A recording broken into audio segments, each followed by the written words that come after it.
ठीक है, अब यहाँ आपने ये बात याद रखनी है कि इंट्रोडक्शन हमारी थी फ्रॉम जनरल टू स्पेसिफिक जाएगी। ठीक है, ओपन आपने करके बात की और फिर स्पेसिफिकली एक एक प्रॉब्लम को आपने दिखाते गए और उसके बाद में सोल्यूशंस बताते गए।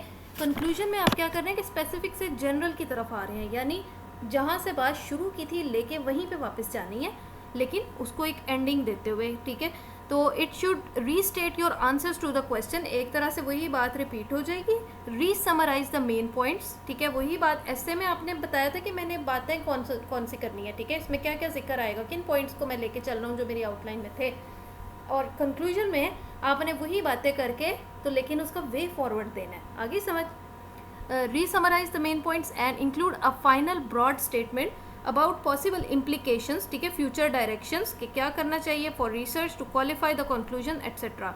And however, never introduce new information or ideas in the conclusion. Its purpose is to round off your essay by summing up. ठीक है, कभी भी आपने ये काम नहीं करना कि आप कंक्लूजन लिखने लगे लेकिन आपको अचानक याद आया कि ओहो इतना इम्पोर्टेंट एक पॉइंट था वो तो मैंने लिखा ही नहीं है, और सर ने या मैम ने कहा था कि ये वाला पॉइंट तो इस ऐसे में मस्ट है, तो अब याद आ गया चलो अब मैं कहीं डाल देता हूँ इसको अंदर।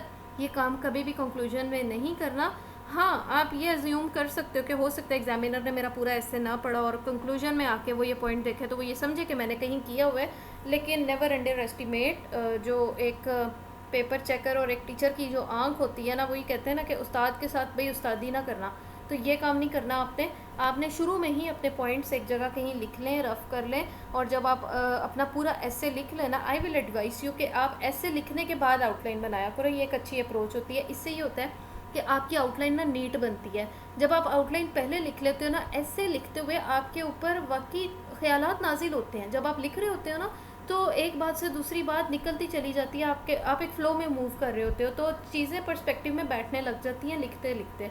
तो फिर अगर आपने आउटलाइन पहले कहीं नीट बना ली थी ना, आप फंस जाते हो। आप पहले एक ना एंड वाले पेज पे पेंसिल से रफ आउटलाइन बना लिया करो और फिर आपने ऐसे लिखना है, और जब ऐसे अपना कंप्लीट कर लो तो उसके बाद उस ऐसे को देखते हुए तो अपनी एक नीट सी अच्छी सी आउटलाइन फिर शुरू में बना देनी है। शुरू में आपने 4 साइड्स पेज की खाली छोड़ देनी है क्योंकि 2 पेजेस के ऊपर आउटलाइन पूरी आती है। लेकिन उसके साथ मैं यही रिकमेंड करूँगी आपको कि जितनी आप प्रैक्टिस करोगे ना फुल ऐसे लिखने की।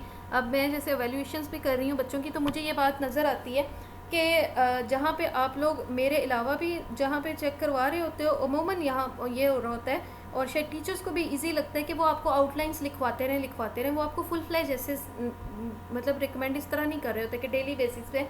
लेकिन आप कुछ दिन बैठ के ना कोशिश करें, 2-3 दिन रुक के मटेरियल सर्च करके हफ्ते में कम से कम एक ऐसे तो पूरा लिख के ना किसी को चेक करवाया करें। उससे ये होगा कि जब आप ऐसे लिखते हो आपको अपनी बहुत सारी वीकनेसेस नज़र आती हैं। ये मैंने ब्लंडर मारा हुआ है जो कंक्लूजन वाला है ना, कई दफ़ा ऐसे हुआ है कि एंड पे बात याद आती है जो मोस्ट इंपॉर्टेंट चीज़ होती है ना, कोई वो लिखते लिखते एकदम ख्याल आता है कि अच्छा हाँ ये भी तो लिखना था, क्योंकि 3 hours is a huge time. आपको उसमें अचानक कुछ ना कुछ याद आ जाता है, नॉर्मल सी बात है ना। तो अगर आपने प्रैक्टिस पूरे ऐसे लिखने की होगी ना, नॉट जस्ट द आउटलाइन, तो फिर आपको समझ आती है कि आप कहाँ कहाँ क्या क्या ब्लंडर इंसान मार सकता है। तो उसके लिए बस ये कि ऐसे की आप प्रैक्टिस करें और साथ में नॉलेज बेस वही बातें सारी, इंग्लिश ग्रामर अच्छी रखें। और ग्रामर अच्छी रखने के कोई बहुत लंबे चौड़े असूल नहीं है, जैसे उर्दू में होता है ना वैसे ही इंग्लिश में होता है। आप मुज़क्कर मुअन्नस की गलती किसी की भी फ़ौरन पकड़ लेते हो ना, तो वही तो है कि वो जो सब्जेक्ट वर्ब जो नहीं सेटल हो रहे, तो वो यही बात है ना कि मुज़क्कर मुअन्नस गलत हो रहे हैं, तो उस चीज़ को अपना अच्छा कर लें। ठीक है, कोई भी बच्चों वाली जो 8th क्लास की ग्रामर की बुक है, मेरे पास एक ऑक्सफोर्ड की बुक है ग्रामर की, छोटी किसी क्लास की थी, मैंने संभाल के रखी हुई थी। तो मैं अक्सर देखती हूँ कि उसमें बड़ा सिंपल वे में चीज़ें बताई होती हैं। जब हम जैसे जैसे बड़े होते जाते हैं ना, तो ये चीज़ें ज़रा कॉम्प्लेक्स हो जाती हैं और फिर पढ़ने को दिल नहीं करता। तो अगर आपने ग्रामर अच्छी करनी है तो बेसिक ग्रामर ना छोटी क्लास की कोई उठा लें। हमें अच्छा नहीं लग रहा होता कि इसके लिहाज से हम वो वाली ग्रामर करें, लेकिन बिलीव मी कि वो आपकी ये चीज़ें जो चीज़ें एग्जामिनर ने पॉइंट आउट की हैं ना, वो वाली ग्रामेटिकल मिस्टेक्स और मेन वोकेबलरी भी वो आपकी अच्छी करवा देती है इस तरह की ग्रामर की बुक्स। बाकी इस सिलसिले में जो रैंडम क्वेश्चंस हैं वो फिर किसी दिन हम लाइव सेशन रख लेते हैं, तो उसमें मुझे यूँ लगता है कि आप लोग ज़्यादा फ्रीली डिस्कशन कर लेते हो और जो प्रॉब्लम्स हैं वो हम फिर लाइव आके बात कर लेंगे। तो ये एक आउटलाइन ऑफ एन ऐसे जो मोर और लेस इस तरह की होती हैं। ठीक है, पैराग्राफ्स आपने 6 मेन, हर मेन हेडिंग के नीचे 6 सब हेडिंग्स बना लें, तो इस तरह तकरीबन आप